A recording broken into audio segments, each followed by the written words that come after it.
The goal of this podcast is to help you break in and thrive in advertising. And welcome to ADjunct, where we interview the top advertising lecturers and professors across the country to lend some knowledge to your ear without spending thousands of dollars on a university credit. This week, we enter the classroom and Dave Koranda is leading the lecture. Dave Koranda is a professor of practice emeritus and interim director of the ad program at the University of Oregon. Go Ducks. Stick around because Dave recalls and shares a story of how he met Leo Burnett when he was 10 years old. It turns out Leo Burnett loved to raise pigs on the side of making ads. Yes, pigs. Dave Koranda brings more than 20 years of experience in advertising to the School of Journalism and Communication at Oregon. He has worked on local, regional, national, and international campaigns. He was the recipient of the American Advertising Federation's Distinguished Advertising Educator Award in 2017. Dave has published articles on curiosity and advertising education and is fascinated by the human decision-making process. He continues to consult with ad agencies and media firms. Dave will teach you how to break into advertising with some of the best advice. It's worked for thousands of his past students over the past 23 plus years. And I've spoken with hundreds of recruiters and professionals, and the consensus is that you need a few fantastic campaigns that stick out to break into advertising. So if you want to break into this business as an art director, copywriter, strategist, or account, it is definitely worth checking out Breaking and Entering's brand new Crowbar Awards. We are releasing a new creative brief every quarter for you to work on with a friend. Whether or not you enter is up to you, but we have Greg Hahn judging the first show. He's the co-founder of Mischief, one of the top agencies in the business now, and it's an award and a tool. The best campaign will earn an actual blue crowbar, but we do not advise you to break into an advertising agency with it. But if you do, take some pictures because that's hilarious. Recruiters and professionals all around will be watching. See the description for details. And now, on with the show. This is the Breaking and Entering Advertising Podcast, Adjunct Edition.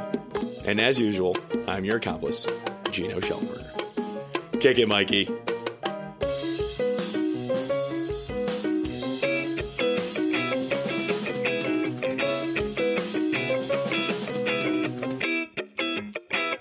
All right, Dave Koranda, welcome to the Breaking and Entering Advertising Podcast, Adjunct Edition.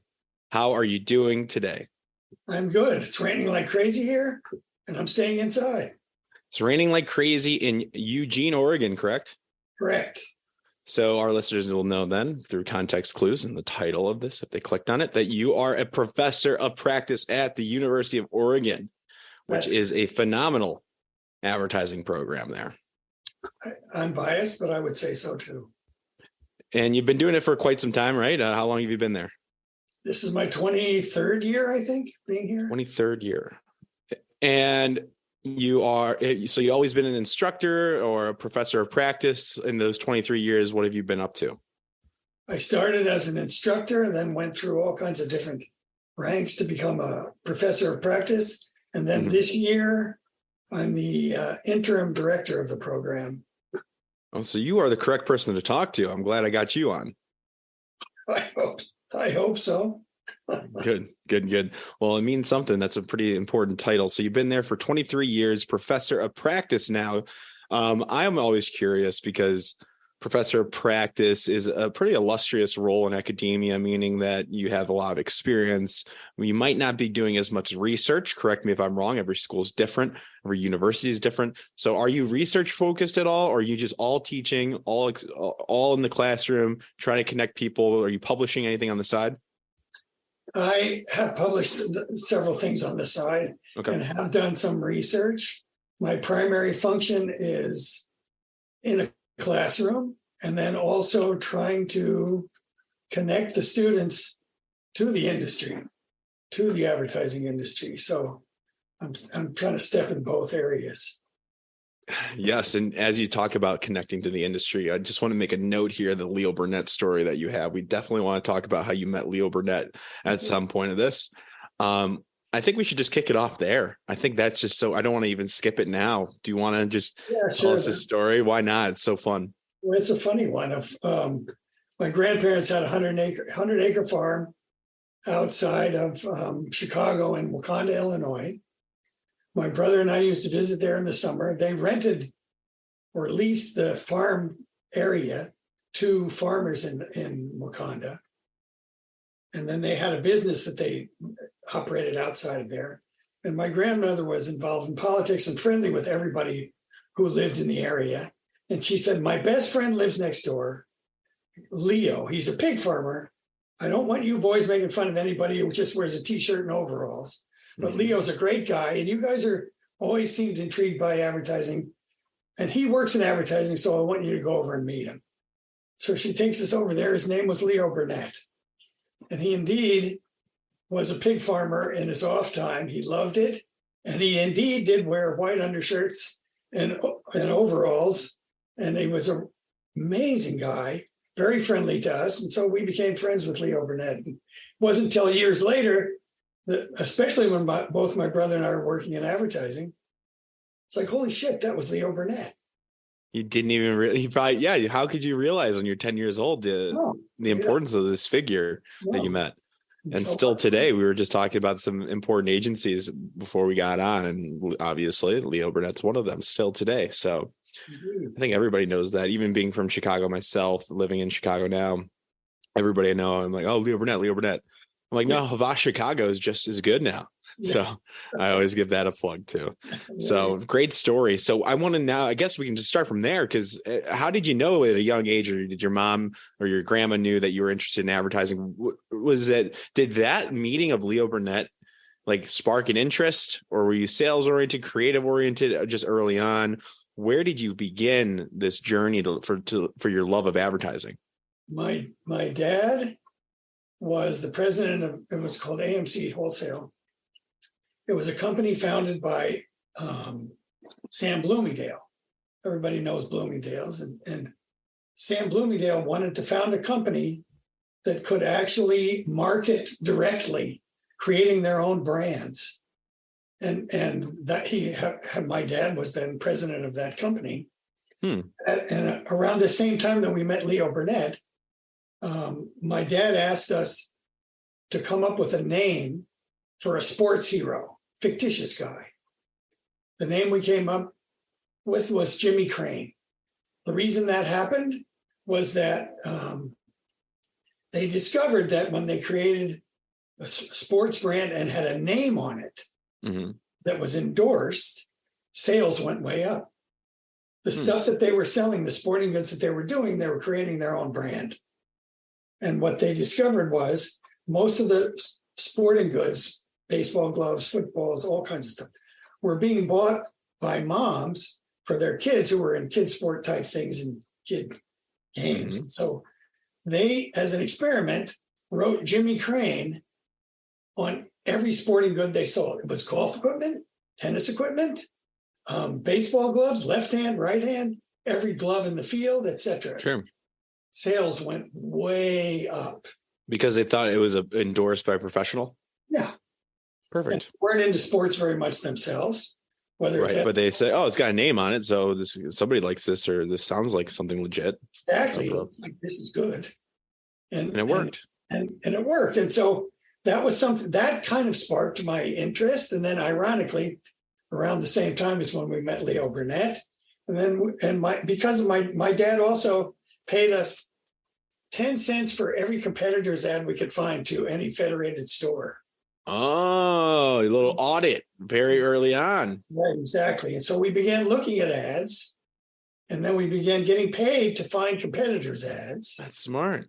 And then it continued from there. And then I just stayed interested in it. And then actually my first internship, I went to Horace Greeley High School in New York. And my first internship was an architecture firm, because I had studied architecture at Horace Greeley. My brother, at the same time, is a copywriter for NW Air down the street. I was pretty good at the architecture. I designed some stuff, etc. And they gave me a lot of responsibility for a kid. And then when I walked into NW Air and met everybody and went, this is where I want to work. This stuff is fun. And so the interest remained, but then I had a real spark. Gotcha. So were you interested in the art direction side of the business? What I wanted to do was be a writer. But then I began watching how the writers behaved and what happened and how much pressure they were under. And I love to write. I still do it. Yep. But my next door neighbor in New York was the media director at Air. And I began to be really interested in the media side. And that's actually how I started. Gotcha. That led to working more in strategy and developing more like comm strategy. Yep. Gotcha. And then you did that for a good amount of time. You were a planner then around there for about 12 years. Yeah. And then I ended up on the West Coast and I took time off and did odd things. I worked with my dad on an idea that he had for a scratch and sniff t-shirt company. Nice. And just did all kinds of different things. And then I ended up freelancing a lot of media stuff. And actually, Leo Burnett with McDonald's was one of the ones that I was buying media regionally for McDonald's. Okay. And then worked with DDB regionally, et cetera. Some different things, the Pepsi brands that I was working on. And while I wanted to move to Eugene, where I'd gone to school, to raise my daughter. Yeah. And so I was using the web to stay in touch with friends who were still working in advertising. Right. And at the same time, somebody from the U of O called and said, how would you like to teach a media planning class? Who was that, Deb? It was not Deb. I was there almost 10 years before Deb got there. Okay. And it was a guy named Charlie Fraser who called. And there weren't many faculty members there at the time. And I said, sure, let's give it a try. But I certainly debated over, do I want to teach? Are you kidding me? And then I loved it. And then that led into a full-time position later. Gotcha. Thank you for that background. I mean, the context helps a lot. It gives you credibility and definitely our audience should know that background. So appreciate that. So you fell in love with it and you've done it ever since. And now 23 years later, you're a professor. How do you pronounce this word? Emeritus? Emeritus? Yeah. You're professor of practice emeritus at University of Oregon. So what does that mean? That's like a pretty big title, I'm pretty sure. What it means is I was trying to retire or be semi-retired. Oh. Which meant that I invented a class called Curiosity for Strategists that we can talk about at some point in time. I was asked along the road, if you could teach anything you want, what would you teach? And I said it would be a class on curiosity. Because to me, that's the crux of the whole thing. Yeah. And so in what I wanted to do after 20 years of doing this stuff was, I'm just going to teach that class. No more committees, nice. No more faculty meetings, et cetera. I did that for 1 year. And then I was asked if I could come back full time again in order they couldn't let you leave. For 1 year. Yeah, it's kind of like Sopranos. Yeah. So if I would be willing to be the director of the program for 1 year, that's the interim part. And when I was trying to retire, I was appointed emeritus, which means that you've made a substantial contribution to your university and your program. Gotcha. So you tried to retire, you taught one class, and then they got you to be the director for a little bit. That seems like a 180. It's a 180. It's definitely. It's from being retired, now you're running the whole show. Well, I wouldn't say I'm running the whole show, but I'm in charge of running the whole show. That's about it. It sounds like that's what you're doing to me. So you must love it. So I want to know, give me a glimpse now of how, if I'm a student at the University of Oregon, which I wish I was, that's a great school. I went to Illinois, another great ad school, great facilities. And I've never been over there. I mean, Nike, you can't, obviously everybody knows Nike. We got Wyden and Kenny over there too. So is that Eugene as well, Wyden? One's in Portland. Portland. I knew that. 2 hours north. How many? 2. Oh, okay. Not bad. That's close. If I'm a student there, what's it look like for me? What am I doing? Let's say I don't know whether I want to go creative or non-creative media. Let's just say I'm a curious, what you love, advertising student, freshman year major. Is it in what school is it in? What's my major possibilities? What tracks could I go down? What classes can I take? Just high level, what's it look like? What it looks like, and we're redesigning the curriculum. It's going to be different by next year. People will get into the ad aspect of the program earlier. They'll be able to do it as freshmen. And what it looks like is a program that deals with brand responsibility, deals with curiosity, deals with developing confidence, and it also deals with particulars as far as you want to be a writer, you want to understand how to be a copywriter, then there's aspects of those things that are a class called idea smithing, writing design concept, etc. You want to be a designer, there's classes in designing. You want to be a media person, there's classes in media planning. Gotcha. And then there's capstone classes like the main thing is that you're going to have to take a class to understand how to develop an entire campaign. Of course. Is that towards the end? It's usually the last class, one of the last. Toward the end, it's your last year, and it's somewhere in that last year. And Makes sense. I think also importantly, there's a lot of student groups that you can be involved in. You have a ton. I've researched this. And I want to create more.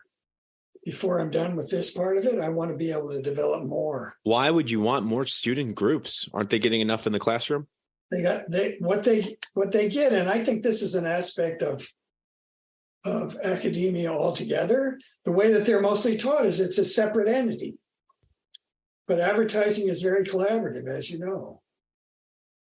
So how do we have more things that students can take those individual skills and work collaboratively so that when they walk out of there, it's a very natural process for them to walk into a team, to walk into a group of people that are working together on a project.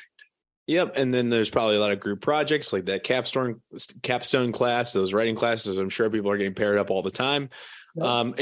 This is why advertising is, well, at least I know, nationwide. And the stigma is it's an easy major because there's group projects. But really, it can be extremely difficult when you're in a bad group. And that's a reality because you will, sometimes you have to work harder. You don't know who you're working with. You have to work with all different types of personalities to come up with great business solutions that are creative and effective. You don't know what brands you're working on. So I like this. And I think that people don't understand that. I've been in my fair share of groups of slackers, carry the weight. But you're right. You bring up a great point. There's theory, there's application, and those groups that you have, I'm sure you're giving them a lot of shots on goal is what I like to repeat in this to create good work. I think the other aspect of it and where the instruction needs to improve everywhere, but what we're trying to work on is, as Gretzky said, it's not where the puck is, it's where it's going to be. Nice. And so starting to look at, what's happening in the culture? What tensions are there within society? How do those fit with the brand? And do they solve that problem? Do they solve problems that exist within a human being's life, as well as solve a problem that the client has to connect with people and help them know ours is better? Do you know Luke Sullivan? I think we've talked before. He and Deb know each other. And I think we've talked before. So I know who he is. And I certainly read that book when I started teaching. Yeah, he's been on the podcast. I should introduce you to him. You like him. Absolutely. I love that. So are there tracks or is it just like, are you an advertising major and then you can pick whatever minor you want and you can design your schedule based off concentrations? Do people declare concentrations? What does it look like? It looks like basically what you described. You become an ad major, you're a pre-major. I'm interested in this. So there's an introductory class that you will take. Yep. That outlines to a great extent, process and jobs, and also tries to point out agency work is important. It's significant. Working on a brand side, it's significant, but there are many jobs that are advertising connected. And I think we all need to do a better job of that, of helping students understand there are a ton of jobs that are connected to advertising that you can do. So that preliminary course tries to help students understand that. And I neglect that a lot for sure on this podcast. I'm biased towards agencies and some great client side, but also any company that you're passionate about. Let's say you're super passionate about nature. You can go work for preservation, and you can be the brand marketer, brand ambassador. You could do advertising work, social work for anything you're passionate about. Right. And you can run the show there.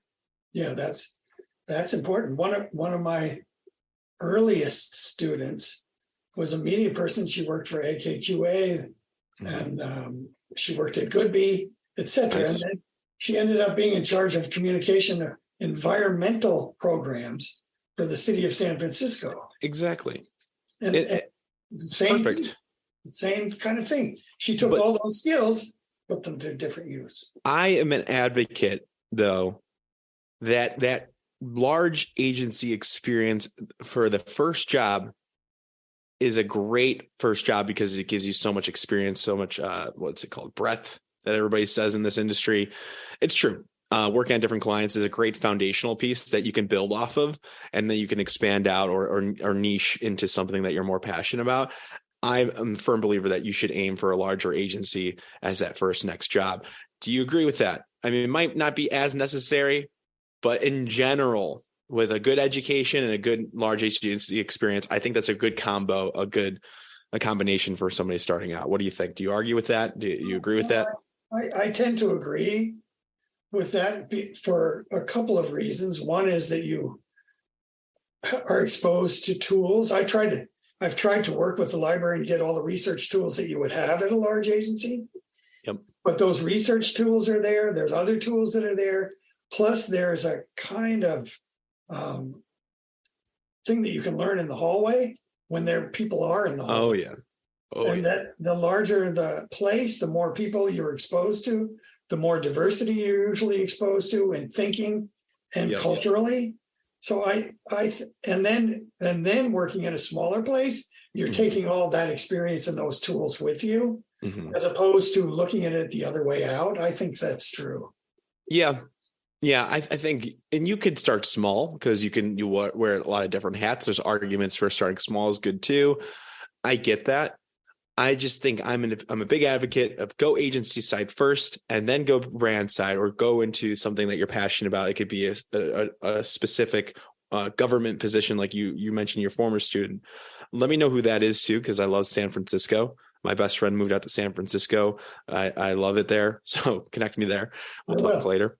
But that's usually what I tell people. So I'm glad we're somewhat aligned. I think you're aligned as well on that. I think you can start. It's not wrong to start small. I tend to agree with your position, and so that you can learn in a broader spectrum, and then you're taking that experience with you to work with people who may not have had it. This is all in a perfect vacuum, perfect world. Right now, we don't have the best economy. I don't know what it will look like in the spring when people are graduating this year. So take what you can get. Your first job picks you. Yes. I mean, at this point, you have a great education that you shouldn't be too nervous. But I think it's not the end of the world if you don't get that perfect agency job. So it's just your first job. It's not going to be your last job. No way. And that's. You want to explore around, and that'd be scary to be your last job. I'd switch around if you want. So I appreciate that. I think that background on the tracks and the program, and I think what you guys are different because you guys have such great resources. You have such great connections at Oregon, and you have such great student groups that are connected. Do you lead a team at all, the ad team, or did you lead the team? What were your extracurricular involvements? What were they? For many years, I led the NSAC ad team. And then the last 2 years, I've been working with the AAF to be in charge of the NSAC. Oh, so you know Steve Hall, my guy? I know Mr. Illinois Steve Hall. Yeah, tell him to get on this podcast. I will tell him then. Yeah. I'll buy him a glass of wine and he'll do it. So I revised the way that it's scored and with a committee, so that the emphasis now is on 65% of the scoring is toward the presentation, 35% is toward a small book, which shows the strategy, the budget, and then a flow chart for the media, because it had been 50-50, and that's not the way it works, as you know, that the emphasis is on the pitch itself. So nice. Who's the client this year? Do you know? The client this year is Indeed.com. Job search. Got it. What do they want? Pardon me? What do they need fixed? What are they looking for? 18 to 24-year-olds to use it more often. Yeah. Don't you think that a lot of these students now, though, don't you think that they're getting a lot of these briefs that are targeting themselves? Is there any learning experience of expanding beyond, like, to learn about a different demographic at some point? Like, oh no, I think there is, and NSAC has done a lot of different. Okay, I don't know. I haven't. This is the first one I've heard about. We did one once for Daimler Chrysler for the UK, Germany, and North America. Good. An older audience that we were talking to. There you go. Make them work a little bit. Oh, they work. It's the only international one that I was involved in. International, just even a different age group. I mean, I remember I got a lot of briefs that were just me talking to me. This and it's I can't go into it in too much detail here for this year. That's fine. But it's a broader thought process than you would think from the beginning. Yeah, I just think I can hit that one out of the park, but I don't know what the details are, and I'm not involved, so it's easy to speak. Yeah, it can be challenging. Good. So you did that. We know that. Everybody should know that on this. All my listeners should know about NSAC, AAF. I mean, I did it for 4 years. It's a great experience. It's the best one you can get, I think. Definitely important in also shaping those collaboration skills. So it's so important to balance out in the classroom, doing well, working outside of the classroom, and then also building your portfolio, which is the last piece really I want to get into. Is what's your guys' view on portfolio development? Do you have specific classes? And I think every professor, every lecturer at an undergrad doesn't want to have to send their students to portfolio school. It's more money. It's more time. It's necessary sometimes. Just there's not enough time. Curriculum. I know the process of bureaucracy of higher education can be slow at some points. It seems like you guys are pretty mobile. Sometimes out of your control on how a student builds their portfolio, and it's necessary to send them to a portfolio school if they can afford it. What are you doing? What is Oregon doing to prevent that, to make good portfolios that compete with the VCU brand centers, to compete with Miami ad schools in the world? That introductory class, that's called a creative strategist class. Mm-hmm. And they have to start developing a portfolio in that class. Fantastic. Start early, teach them right away that this is something you're in need. Show them the what you're competing against. Let them know. I love that. That's every school should do that. And then day one. And then every class that they have, mm-hmm. if there's good work in there, they continue to keep replacing it and upgrade that portfolio until they get to the end. Mm-hmm. And that should be fleshed out. And by the time that they're finishing, that's this decent stuff in there. Plus, we're constantly bringing in people or sending them to people, have them look at your portfolio. Good. Get an opinion on how do you update this. And we've had actually, and we'll probably do some more of those where now that we can be together again, that we'll bring in a panel of people who will look at portfolios. Good. Give comments on them so that it's not just this initial thing that you did, but it's real stuff. Absolutely amazing.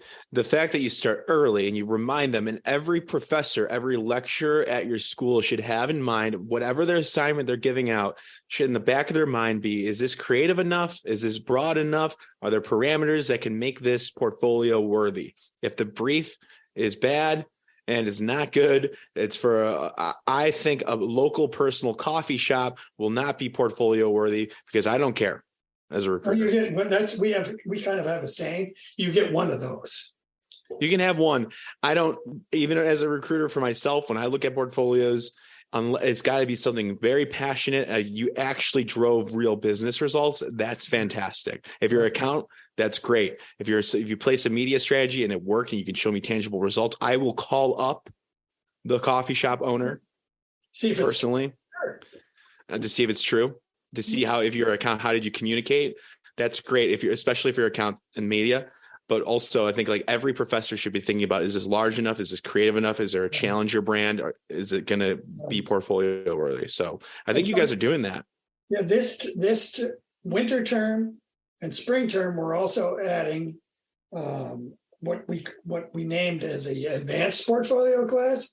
And the idea behind that is that they'll be working in teams to create work that can be submitted to the One Show, to the Addies, et cetera. And to the Crowbar Awards, which Breaking Entering is launching. Yeah, a whole bunch of anything that the work is good enough, then we'll enter to that too. We'll help finance their entries into those shows. Good. Just to, also a little plug here, we're definitely launching our Crowbar Awards. The winner will get a blue crowbar sent to their door to help them break in to the advertising industry. Greg Hahn is the founder of Mischief. He'll be our first judge. I know this is going to be the premier student entry-level advertising award show that's going to surpass. I'm really glad to hear that. We'll be involved. Good. Well, let's see we'll see some submissions. Those will be out probably by the time this is launched. So the brief, I don't know. I'll hint at it now. It's fixing Dasani water. It's the grossest water we think.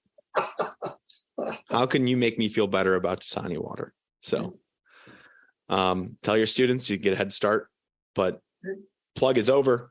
I love that you have that portfolio 2 class, because those awards, as much as we love to argue about them in the industry, they're a necessary evil. I spend thousands of dollars on them. My job is award entries for Havas Chicago as well.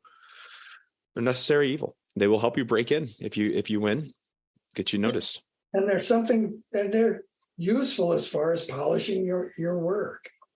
Absolutely. Those are, even if you don't win for whatever reason, or you get feedback after, let's say you shortlist and you get feedback, apply the feedback, and then you get a better portfolio. And you also, whether it's valid or not, it's an opportunity to compare your work to people throughout the United States, not just your peers. Right. And you should always be looking at other portfolios across different entities as well to see where you're at. Right. Great. Any other pieces of advice? I know we've covered a lot so far. It's been really great, from your story of Leo Burnett to your story to your advice and what you guys do at Oregon. Anything else you thought about that you kind of constantly are seeing, reminding your students that you want to let the world know that might not be able to afford an education or wherever they're at in the world, that you want to tell them? Stay curious. One of the reasons that I created that class was that students could find an answer to any question instantaneously. But I started noticing their ability and understanding of what to ask was dwindling. And so be uncomfortable and enjoy it, and stay curious. Look at things in a different way. Don't just look at the same sites. Look at sites that make you uncomfortable. Read things that make you uncomfortable. Understand how other people think. It's going to be crucial to your future and the way that you communicate. I love it. And that's so applicable you have to do this as a strategist. Yes. That's your entire career as a strategist. But it's also very crucial for everybody. That's whether you're an account, media, or production. You need to be curious, thinking about different solutions, because a good idea can come from anywhere in the agency. It's not just the two folks, the copyright and art director combo. If an account person, we had a large Super Bowl briefing, asked the whole agency. It doesn't matter who you are. Right. It can be the janitor for all we care. Right. So that curiosity is important. Right. I love that advice. That's right. Amazing.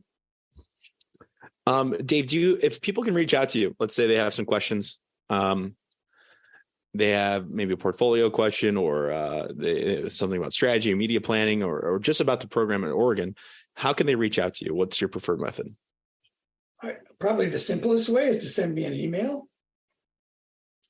And dkoranda@uoregon.edu.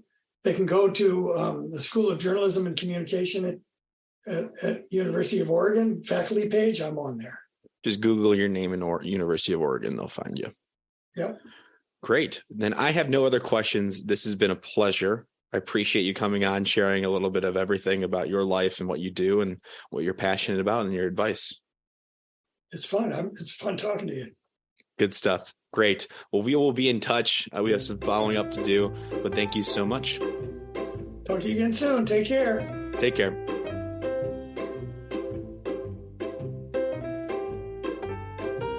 Thank you so much for listening to this entire episode of the Breaking and Entering Advertising podcast.